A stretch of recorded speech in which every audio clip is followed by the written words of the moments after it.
Means from the invention of lying. Tell me about the invention of lying, Louis.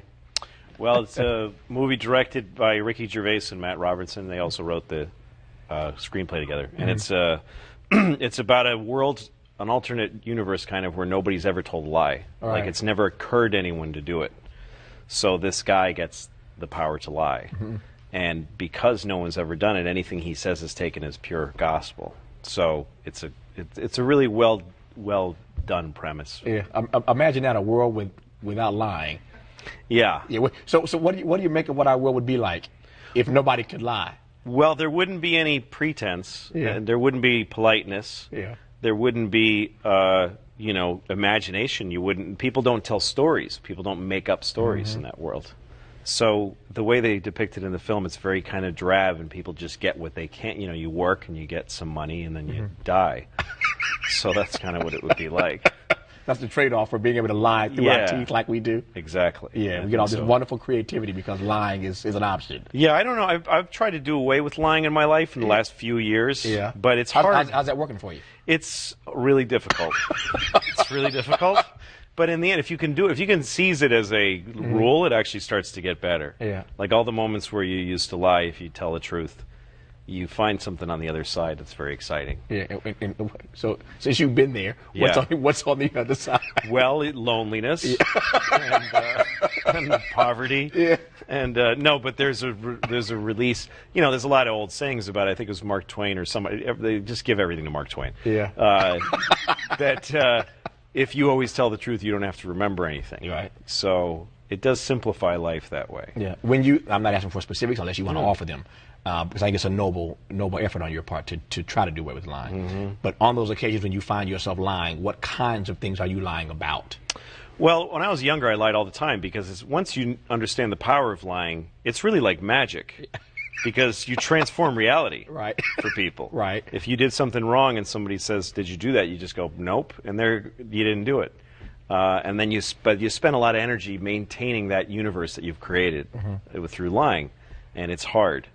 So I've started. Like I had a friend recently say to me, "Did I do something to offend you?" You know, and I was tempted to lie and say, "No, of course not." And continue our false friendship that never really quite worked. But instead I said, well, yeah, you alienate me every time I talk to you. You treat me like equal, and I hate being around you. Yeah. So I just said it. And he was a little stunned, but we worked it out. Yeah. And we're closer now. Yeah.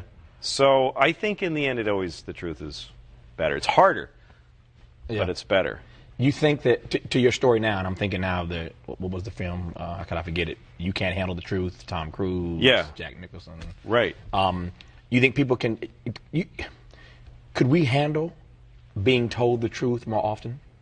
Could we actually handle, like your friend was stunned when you told him the truth. Yeah. I wonder if everybody talks about the virtue of being a truth teller. Yeah. But I wonder if we could actually handle being told the truth. I think we could if we did it all the time. I think... I don't know about it as a virtue. I'm not sure because the truth is ugly. So most of the time, it's not a happy thing. But I think we could if it was a habit. I've started to try to make it a habit. So sometimes you try to find you pick a truth. That's one thing you can do. Yeah, pick a truth. Yeah, I have 2 kids, and my oldest is 7 years old, and she recently said to me that she heard it. Her friend's grandparents got put in an oven in Europe. That's all she was told.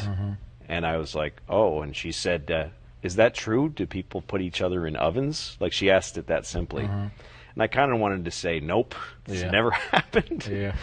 But I also didn't want to tell her, oh yeah, sure, that was Hitler in the 40s and, anyway, and all these millions of people were killed, and now we just blow them up, and it's not even on television because you're watching Survivor. Yeah.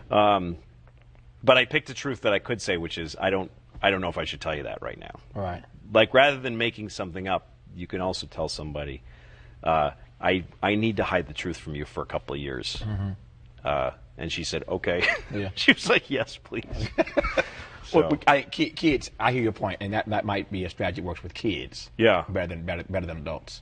Well, I don't know. Yeah. Could you hear that from somebody? If you ask somebody a direct question about something with high stakes, and they said to you, I don't want to tell you. Yeah. I don't think. That'd be tough. Not ready to know. Yeah, that'd be tough for me. I want to know. I want to know. Yeah, truth. me too. I love truth. I wish I could know everything ever. Like that would be my wish. That's what I hope heaven is. Yeah. That they tell you who shot JFK and all that stuff. You want to know everything. Yeah. The truth about everything. Yeah. When did you know that you were funny? When did you know that you were going to make a living out of being funny as a stand-up, funny as a writer? When did the funny occur to you? Well, funny was from when I was a kid, I think, and I was an awkward kid. Wasn't popular, but I could break a class into laughter. I did that a few times when I was little. I think the first time I ever got a laugh, I was in 3rd grade, and the teacher was showing us the different parts of the skull. The skull has like 3 bones in it. I forget them all. But he named the first 2 bones, and he said, does anybody know the 3rd bone? And I said the noggin. Yeah. And everybody laughed. And that felt incredibly good. Yeah. And that was, to me, an addiction right there. So you've been hooked ever since? Yeah. Yeah. Yeah. And I didn't know you could make a living at it, but I just, nothing else worked out. Yeah. Did I read, I'm sure I read this somewhere, and I hope I don't believe everything I read, but I think this is true. English is not your first language? That's right, Spanish. Like, how? No, I don't mean how. I mean, I know how. I'm just like, I never, what makes that? I'm idea. curious. What makes that so surprising to you? It's just, because you're. I guess it's the way that so many of us got introduced to you comedically. Yeah. I just never, it's possible, obviously. I just never thought of. Well, it's an interesting. I didn't process that way. My dad is Mexican, and so I'm Mexican. I'm half Mexican. It's always been interesting to me. It's been an interesting part of my life experience that.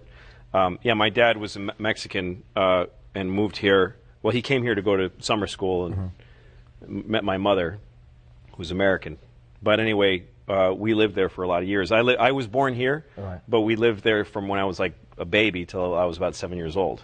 And that's where it's still my grandmother, everybody, my whole family's there. Yeah. But because of the way that I look, I wouldn't be pegged as a Mexican, which is interesting because I'm more Mexican than a lot of people that are known as Mexicans, you know. There's a comedian named Carlos Mencia who's very, very famous for being Hispanic. He's Honduran, German, from California, never lived anywhere else but California. I lived in Mexico. My dad's Mexican. I have a Mexican passport. I have citizenship there. And you're writing Pootie Tang. That's right. Yeah, see that's this? right. I think that's probably why it didn't connect for me. Yeah. Well, Mexico is, and I'm not trying to say this like you don't know anything, but what I understand is that Mexico is like here in terms of racial makeup. There's a lot of white Mexicans. Actually, my dad's Jewish, Hungarian, Mexican. Mexico's the land of immigrants like here. But they have more brown people because they didn't slaughter the Indians like we did. Like they didn't do as thorough a job of genociding their Indians. So the face of the Mexican is more often brown. And also people experience Mexicans as that brown guy that comes over and works in my house or whatever it is. They don't realize that they're surrounded by millions of white Mexicans, and also a lot of white Mexicans who stay in Mexico because they're having a great time because white people win everywhere. The moral of the story is that we're surrounded by Louis C.K.'s. That's right. That we know not of. That's right. Yeah. A lot of white Mexicans. My cousins all look like me. Yeah. But they don't speak English. Yeah. And the Louis C.K., how did that become your moniker? My Hungarian grandfather's name was C.K., but it's spelled, it looks like, it's a mess. It's S-Z-E-K-E-L-Y, and it sounds like C.K., though. Yeah. So I just cut it down. Yeah, thank you for that. Appreciate it. Sure. Because I'd have a hard time introducing you tonight. No, you don't want to see that. Yeah. No, never. I love, all my friends know this, I love Pootie Tang. I mean, it's a classic to me. What do you make of that now with some years behind you, looking back on it? Well, it's funny. I didn't know we were making something that people just love that guy. Yeah. There's something about that character people just love. And I love Pootie Tang. I don't think about him as much as I used to. It was a hard movie to make. Yeah. The studio thought they were making a real, like Austin Powers, and it wasn't that. I was making a very weird little movie. Yeah. But I didn't expect so many people to like it. To me, that's my favorite way for a movie to be popular. Yeah. Is this underground thing that most people don't know about, but people that do are very passionate about it. So, yeah, I'm happy that it's out there. Well, see,